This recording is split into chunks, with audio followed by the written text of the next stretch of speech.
Olá, tudo bem? Meu nome é Mauro Mercadante, eu sou sócio da Teia. A Teia é uma consultoria de educação corporativa e o tema que eu queria trazer aqui é exatamente o de aprendizagem. A aprendizagem fica parecendo uma coisa bastante intuitiva, né? Todo mundo aprende todo dia, a gente participou das escolas, das universidades. Mas quando a gente traz esse conceito para o mundo que a gente está vivendo hoje, ele ganha, acho que, uma importância estratégica. Estratégica seja para as companhias, seja para a gente do ponto de vista da manutenção do nosso valor como trabalhador, como profissional. Veja, a gente não precisa ficar discutindo com vocês sobre a quantidade de transformações, né? Isso a gente já está vivendo no dia a dia, a gente sente diariamente essa história, novas tecnologias, inteligência artificial, novas relações na sociedade, questões políticas, questões geopolíticas que a gente vive. Então, assim, é muita transformação que acontece. A questão é que isso impacta na maneira como a gente trabalha, como a gente se relaciona e como as organizações performam. A gente, como profissional dentro das grandes organizações, a gente é impactado por isso. E a pergunta que fica é, como é que a gente, como ser humano,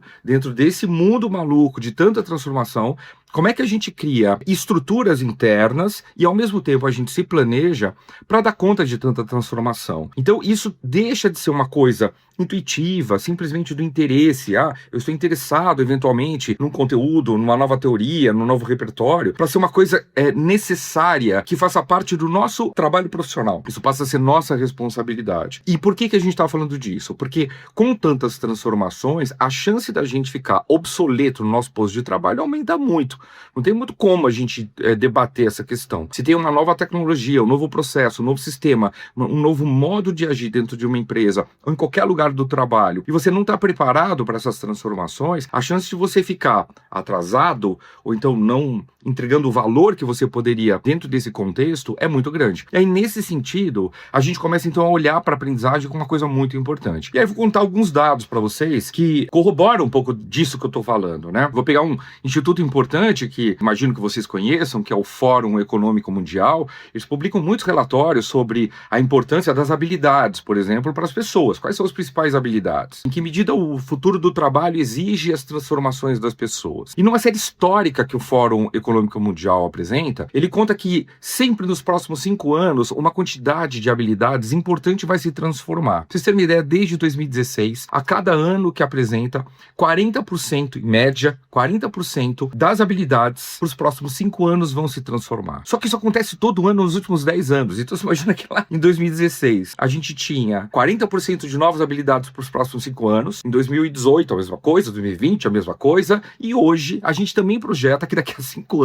a gente vai ter 40% a mais de habilidades novas que a gente vai ter que se desenvolver. Então, assim, nos últimos 10 anos dessa série histórica que eu estou contando para vocês, o Fórum Econômico Mundial apresenta uma necessidade da gente aprender coisas novas num volume gigantesco. É quase metade das coisas que a gente já sabe, a gente vai ter que se preparar para dar conta. Não é um negócio fácil. E aí envolve uma série de coisas. A primeira é, nós como seres humanos, né, aqui, a gente está preparado para tanta coisa? E muitas vezes não. Então, às vezes, o processo de transformar, de estar aberto para essa mudança, ela não é um negócio tão simples. Do ponto de vista emocional, às vezes a gente se estressa, a gente fica cansado, a gente fica assustado com tanta mudança. Então, a gente olhar para esse contexto e começar a criar estruturas para a gente responder a isso vai ser muito importante. Uma delas é a gente começar a se organizar, a se planejar para essa história. Então eu vou pegar a própria McKinsey. A McKinsey é uma consultoria importante de negócios que sempre publicou relatórios ou artigos sobre variáveis que dizem respeito ao resultado de uma companhia. Pouco tinha abordado o conceito de aprendizagem. Olha que curioso, né?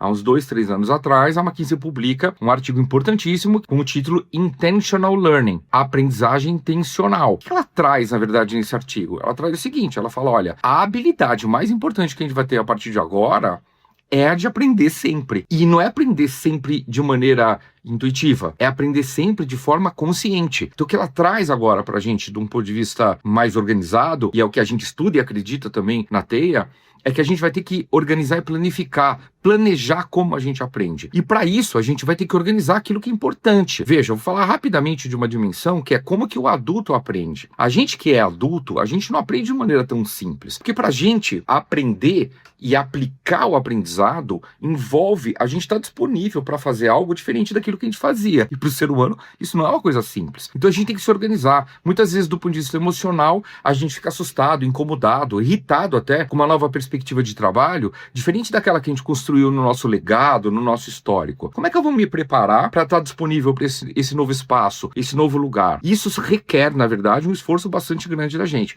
Isso precisa estar planejado. Nesse caso, o que esse artigo da McKinsey traz, só como um exemplo, são diversos, a gente não vai ter tempo aqui para abordar tantos, né? O que ele fala assim, ó, você vai ter que se organizar para isso. Qual é o seu real interesse? Em que medida você está curioso para se disponibilizar para um novo conhecimento que gere uma nova prática? Porque no final das contas, o que a gente quer é entregar uma forma de trabalhar diferente, uma forma de atuar diferente, para que seja perceptível, para que a gente consiga gerar valor. Se a gente só repetir aquilo que a gente fazia, a chance de a gente ficar obsoleto, como eu comentei, é muito grande. Então a lógica toda é essa. Então o que eles recomendam, num dos artigos complementares até a lógica do intentional learning, né, da aprendizagem intencional, é o que eles chamam de 3x3x3. O que é isso, na verdade? É assim, putz, olha, escolha pelo menos 3 temas, no máximo, 3 temas que você considere que seja importante para você, que você acredite que vai fazer com que você esteja entregando valor de forma mais potente no local de trabalho onde você se encontra. Isso é a primeira questão. A segunda é, estabeleça um planejamento dessa história por mais ou menos 3 meses. A ideia não é falar assim, vou aprender um dia. Não, estabeleça um plano para essa história. Você não pode estar olhando para esse processo por um período muito longo. Então estabelece um prazo. Pergunta quais são as metas, o que eu quero aprender. A outra coisa é, em quanto tempo, como é que você se organiza para isso acontecer num período de tempo. E de novo, o artigo eu recomendo no máximo 3 meses. E a outra coisa muito importante que eles falam, escolha até 3 pessoas para te apoiar. Porque a gente não aprende somente do ponto de vista formal, como a gente comenta, que é lendo um livro ou assistindo uma aula. A gente aprende nas experiências, a gente aprende conversando, a gente aprende pegando um exemplo. Então, escolha 3 pessoas que possam acelerar esse processo seu de aprendizagem, que pode ser muito mais intuitivo, muito mais interessante, muito mais potente. Última coisa, tenha claro como é que você vai perceber que você melhorou. Porque, de novo, isso não ficou um negócio simplesmente legal. Isso é uma coisa necessária que a gente vai ter para a gente poder se manter relevante, não nos tornarmos irrelevantes no nosso espaço de trabalho. Isso é um desafio importante, isso é uma mensagem ética que a gente tem que passar para todo mundo que trabalha nos tempos de hoje, né? Então fica aqui esse recado, fiquem atentos com esse processo de aprendizagem, ele passou a ser muito importante e estratégico, que você consiga planejar esse processo para que você se mantenha então, né, de maneira mais frequente, ampliando olhares e atento a todas as oportunidades que você tem de pensar formas diferentes de trabalhar, tá bom? Espero que tenha valido o papo aqui, obrigado, grande abraço, até mais.